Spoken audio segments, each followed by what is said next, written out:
Details చూద్దాం. గత 2 రోజులుగా కురుస్తున్న కుండపోత వర్షాలకు విజయవాడ నగరం వణికిపోయింది. జనజీవనం అస్తవ్యస్తమైంది. మురుగు కాలువలు రూపురేఖలు కోల్పోయాయి. ఇక రోడ్లన్నీ జలదిగ్బంధమయ్యాయి. కృష్ణమ్మ నగరానికి వచ్చిందా అన్నట్టుగా ఉధృతి కనిపిస్తుంది. వరద ప్రవాహానికి కార్లు, బైకులు కొట్టుకుపోయాయి. 20 ఏళ్లలో ఎన్నడూ లేని విధంగా నగరం విరవెల్లాడింది. పాత బస్తీ, బందర్ రోడ్డు, ఏలూరు రోడ్డు, జాతీయ రహదారి, ఆటో నగర్, పలు కాలనీలు, శివారు ప్రాంతాలు కూడా ఒకటేంటి అన్ని ప్రాంతాల్లోనూ భారీగా వరద పోటెత్తింది. నగరంలోని దారులే కాకుండా జాతీయ రహదారులు నీటిలో చిక్కుకుపోయాయి.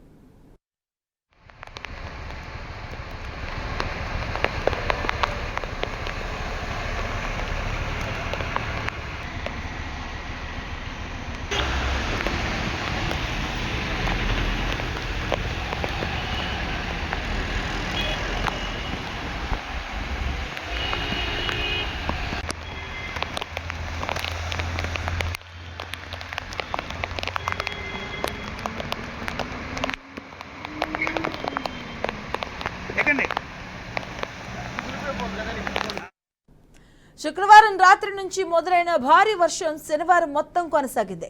కుండపోతగా వర్షం కురవడం ఒక ఎత్తైతే ఎక్కడా సరైన డ్రైన్లు లేకపోవడం ప్రధాన లోపంగా మారింది. ఇక అన్ని చోట్ల దాదాపు 3-4 మేడల నీరు నిలిచింది.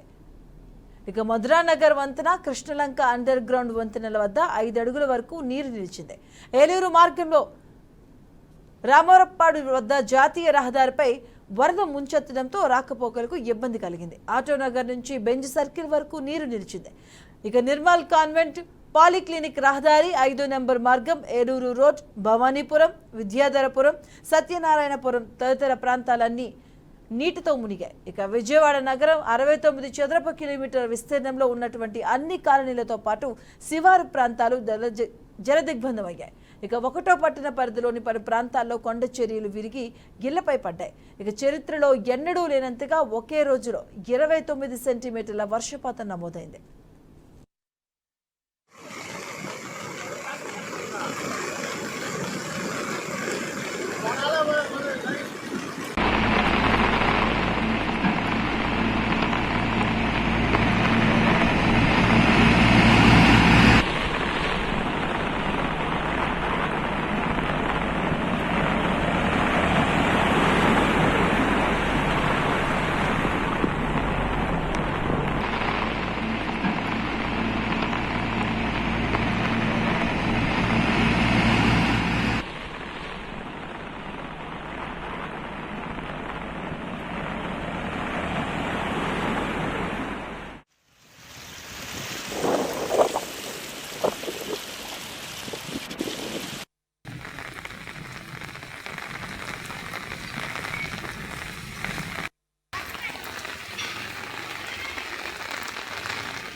ఏపీలో భారీ వర్షాలు కురుస్తున్న నేపథ్యంలో విజయవాడ ప్రకాశం బ్యారేజ్ వద్ద ఉధృతి క్రమంగా పెరుగుతుంది.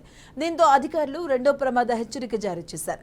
కృష్ణానది ఎగువ ప్రాంతాలైన పులిచింతల, నాగార్జున సాగర్, శ్రీశైలం ప్రాజెక్టుల నుంచి మిగులు జలాలు పెద్ద ఎత్తున వస్తూ ఉండడంతో బ్యారేజీ నీటి ప్రవాహం అంతకంతకు పెరుగుతుంది.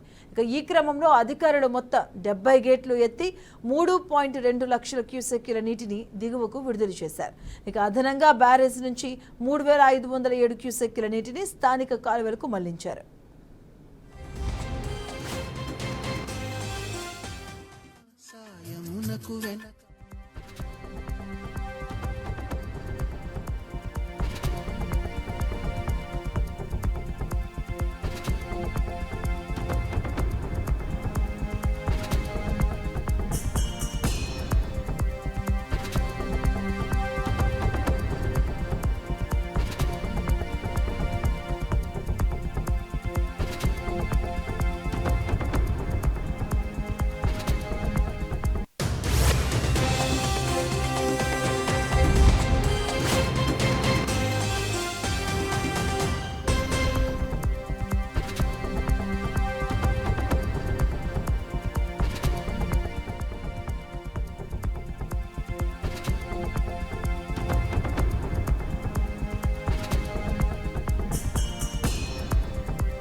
ఏపీలో భారీ వర్షాలు కురుస్తున్న నేపథ్యంలో విజయవాడ ప్రకాశం బ్యారేజ్ వద్ద వరద ఉధృతి క్రమంగా పెరుగుతూ ఉంది.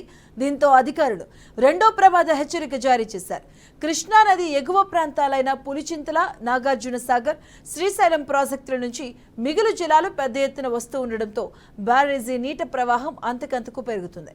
ఇక ఈ క్రమంలో అధికారులు మొత్తం 70 గేట్లను ఎత్తి 3.2 లక్షల క్యూసెక్కుల నీటిని దిగువకు విడుదల చేశారు.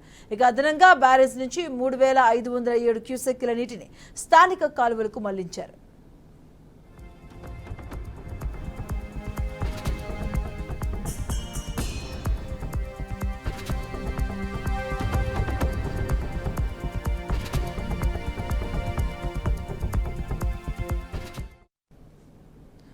ఇదే అంశానికి సంబంధించిన పూర్తి అప్డేట్స్ మా కరెస్పాండెంట్ నరేంద్ర అందిస్తారు. Narendra, good morning. వారు ఇటు బంగాళాఖాతంలో వాయుగుండం, అటు అరేబియా మహాసముద్రంపై కదులుతున్న తుఫాను ప్రభావంతో ఉమ్మడి కృష్ణా, గుంటూరు జిల్లాలు పూర్తిగా జల దిగ్బంధంలోకి చేరాయని చెప్పాలి. గత 2 రోజులుగా ఉరుములు మెరుపులతో ఎక్కడా కూడా ఒక్క క్షణం కూడా ఈ వర్షం అనేది ఆగే పరిస్థితి కనిపించట్లేదు. దీంతో పూర్తిగా అంటే రహదారులు కాదు, పక్కన ఉన్నటువంటి పంట పొలాలు కూడా పూర్తిగా నీట మునిగిపోయాయనే చెప్పాలి. అయితే రోడ్లు కూడా ఎలా ఉన్నాయంటే ఇప్పుడంతా చెరువుల్ని తలపించే పరిస్థితి ఏర్పడింది. గంటకు 6 సెంటీమీటర్లు వర్షపాతం నమోదవుతుందంటే అది ఏ స్థాయిలో ఉందనేటటువంటిది మనకి పూర్తిగా అర్థమవుతా ఉంది. అయితే దీనిపైన నిన్న సీఎం అంటే రాత్రి 12 గంటల వరకు సీఎం చంద్రబాబు అధికారులతో సమీక్షలు నిర్వహిస్తూనే ఉన్నారు.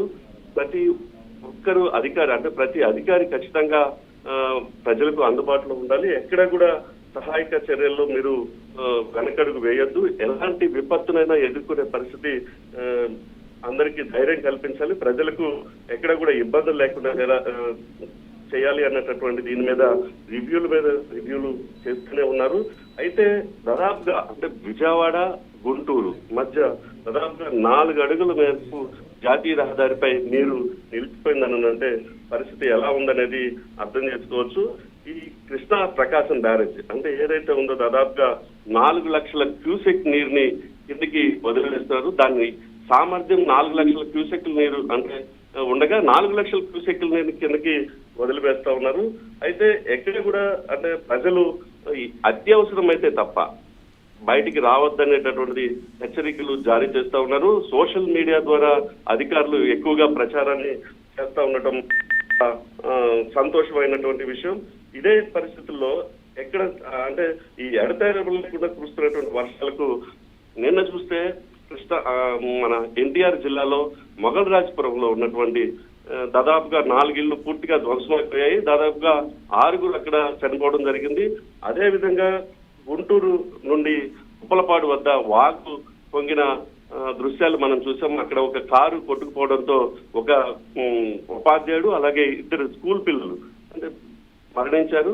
ఈ నేపథ్యంలో సీఎం చంద్రబాబు కూడా చాలా సీరియస్ అయినట్లుగా మనకి స్పష్టంగా తెలుస్తా ఉంది. ఎందుకంటే స్కూల్స్ ఏ విధంగా ఈ వర్షాల కారణంగా ఓపెన్ చేశారు, అసలు స్కూల్స్ కి ఎందుకు సెలవు లేదు అనే దాని మీద అధికారులతో కూడా చర్చించడం జరిగింది. అయితే అధికారులు నిన్న మధ్యాహ్నం వరకు స్కూల్స్ ని ఓపెన్ చేయడం జరిగింది. మధ్యాహ్నం నుంచి సెలవులు ఇవ్వడం ద్వారా ఆ ఉపాధ్యాయుడు 2 పిల్లలు చనిపోయే పరిస్థితి వచ్చిందనే వివరణ ఇచ్చుకోవాల్సిన పరిస్థితి ఏర్పడింది. అయితే ఈ రోజు రేపు అంటే 2 రోజుల పాటు ఎక్కడ భారీ వర్షాలు నమోదవుతాయో అక్కడ ఖచ్చితంగా స్కూల్స్ కి సెలవులు ఇవ్వాలని, ఈ రోజు రేపు ఖచ్చితంగా ఆంధ్రప్రదేశ్ అంతా స్కూల్ సెలవులు ఇవ్వాలనేటటువంటిది ప్రతి ఆదేశాలు అయితే జారీ చేశారు. అంటే ఈ రోజు ఆదివారం కావడంతో సోమవారం, మంగళవారం కూడా అదే పరిస్థితి కొనసాగితే మంగళవారం కూడా స్కూల్స్ కి సెలవులు ఇవ్వాలని చెప్పి అధికారులు అయితే ఖచ్చితంగా ఆదేశాలు జారీ చేయడం అయితే జరిగింది. అయితే చంద్రబాబు మాత్రం ప్రతి సీఎం ప్రతిసారి ఈ రివ్యూల్ని కండక్ట్ చేస్తూనే ఉన్నాడు. మధు, నరేంద్ర, అంటే వాతావరణ శాఖ ఎలాంటి హెచ్చరికలు జారీ చేసింది? ఇంకా ఎన్ని రోజులు వర్షాలు కొనసాగే అవకాశం ఉంది? అంటే దాదాపుగా 3 రోజుల పాటు ఈ వర్షాలు అయితే ఖచ్చితంగా పడతాయనేటటువంటిది వాతావరణ హెచ్చరికలు అయితే జారీ అవుతున్నాయి. అయితే దీని మీద చంద్రబాబు కూడా సీఎం చంద్రబాబు కూడా ప్రతి జిల్లాకు విపత్తు కింద 3 కోట్లు ఇవ్వడం జరిగింది. అయితే ఎక్కువైతే తక్కువగా పడుతున్నటువంటి జిల్లాలు, వర్షపాతం తక్కువగా నమోదైనటువంటి జిల్లాలకేమో 2 కోట్లు జారీ చేశారు. అలాగే ఎక్కువగా వర్షపాతం నమోదవుతున్నటువంటి ప్రాంతాలకు 3 కోట్లు ఇవ్వడం జరిగింది. దీని మీద కలెక్టర్లు కూడా ఎప్పటికప్పుడు కాన్ఫరెన్స్లు నిర్వహిస్తున్నారు. అలాగే డీజీపీ ఎప్పటికప్పుడు పోలీసులు అలర్ట్ చేస్తున్నారు. అలాగే ఎవరైతే సిఎస్ ఉంటారు, అయితే సిఎస్ అందరి కలెక్టర్లను కాన్ఫరెన్స్ రాత్రి వరకు, అయితే డిఎస్పీ స్థాయి వరకు కూడా ఈ సమావేశాలు 12 గంటల వరకు జరుగుతూనే ఉన్నాయి. మధు, నరేంద్ర, అంటే ఎందుకంటే చాలా చోట్ల 2-3 అడుగుల వరకు కూడా లోతట్టు వాటర్ కనిపిస్తూ ఉంది కంప్లీట్ గాను. ఇంకా 3 రోజులు కొనసాగే అవకాశం ఉంది కూడా చెప్తున్నారు. మరి ప్రభుత్వం నుంచి ఎలాంటి సహకారాలు అందుతూ ఉన్నాయి? పునరావాస కేంద్రాలను ఎక్కడెక్కడ ఏర్పాటు చేయడం జరిగింది? అంటే హెల్ప్ లైన్కి సంబంధించి ఏమైనా ఇలాంటివి ఇవ్వడం జరిగిందా? ఖచ్చితంగా మధు, ఉమ్మడి కృష్ణా గుంటూరు జిల్లాలో అయితే గుంటూరు రాత్రి కమిషనర్ అయినటువంటి నగర కమిషనర్ 10 చోట్ల పునరావాస కేంద్రాలను ఏర్పాటు చేశారు. ఆహారం, అలాగే నీరు, వాళ్ళకి కావాల్సినటువంటి సదుపాయాలన్నీ ఏర్పాటు చేసి లోతట్టు ప్రాంతాలు అయితే ఎక్కడైతే ఉన్నాయో అక్కడి నుంచి ప్రజలను తరలించి ఆ పునరావాస కేంద్రాలకు తరలించడం జరిగింది. అదే ఉమ్మడి ఎన్టీఆర్ కృష్ణా జిల్లాలో అయితే దాదాపుగా 20-30 పునరావాస కేంద్రాలను ఏర్పాటు చేశారు. అక్కడ కూడా పెద్ద ఎత్తున ఏర్పాట్లు చేస్తున్నారు. హెల్ప్ లైన్ సెంటర్లు కూడా ఏర్పాటు చేయడం జరిగింది. ఈ హెల్ప్ లైన్ సెంటర్లు ఎవరైనా ఎక్కడైనా ఆపద ఉంది అని అంటే వెంటనే ఈ నెంబర్ కి ఖచ్చితంగా కాల్ చేయాలని వాళ్ళు అధికారులు అయితే సూచిస్తూ ఉన్నారు. Madhu, right, thank you Narendra.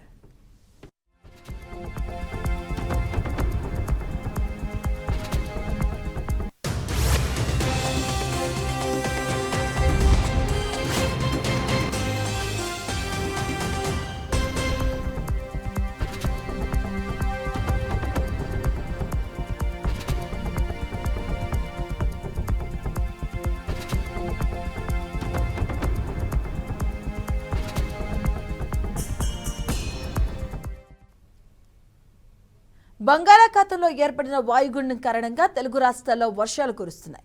ఇప్పటికే ఏపీలో పలు చోట్ల కుండపోత కారణంగా పలు ప్రాంతాలు నీట మునిగాయి. ఇక రేపు నేడు జిల్లాలో భారీ వర్షాలు కురిసే అవకాశం ఉందని వాతావరణ శాఖ హెచ్చరించింది.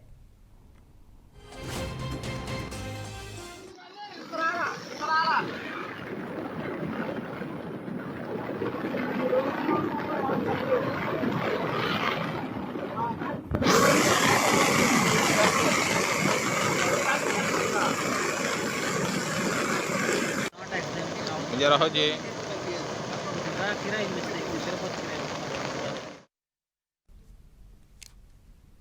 వాయుగుండం తీరం దాటింది. శనివారం అర్ధరాత్రి 12:30 నుంచి 2:30 మధ్య ఉత్తర ఆంధ్రప్రదేశ్ దక్షిణ కళింగపట్నం సమీపంలో వాయుగుండం తీరాన్ని దాటింది.